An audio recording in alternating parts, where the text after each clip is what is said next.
Ārtikas, klimata, ierasto apstākļu maiņa ir būtiski iemesli, kas varētu radīt diskomfortu organismam. Visbiežāk sastopamās slimības ārzemēs ir dažādas vēderkaitas. Viena no ierastākajām problēmām, ar ko saskars ceļotājs, ir akūta caureja. Nelikties nezinis par ceļotāju caurejām nedrīkst.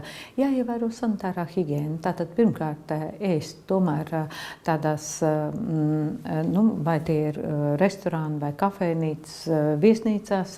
Otra lieta noteikti ūdeni no pudelēm lietot un mazgāt rokas pēc iespējas vairāk.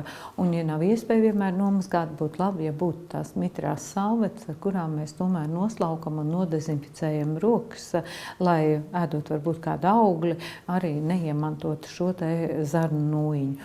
No šādos gadījumus viens no vērtīgākiem līdzekļiem, kas var palīdzēt šī situācijā, būtu tā saucamā senītes Saharomyces boulardii, kas tieši ir pierādījuši savu efektivitāti tieši attiecībā uz ceļotāju caureju. Tā senītes atrodas gremošanas traktā neilgu laiku, līdz nedēļai parasti, un tad izdara savu labu darbu un izdalās ar fekālijām ārā, un līdz ar to plus-mínus pilnīgi normalizēja to gremošanas trakta darbību.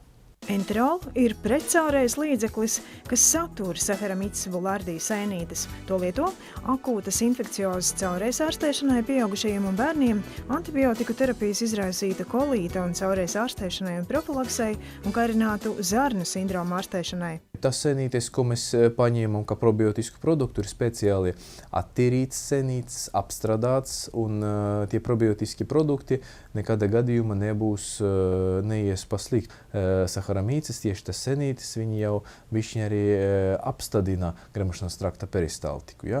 Līdz ar to, ja mums tomēr, ja pacientam attīstījies tā ceļotāja caureja, tad tas būtu vērtīgs, ja, bet, protams, uz kādu laika periodu. Nevis tā, ka visu mūžu tad jau regulāri jādzer.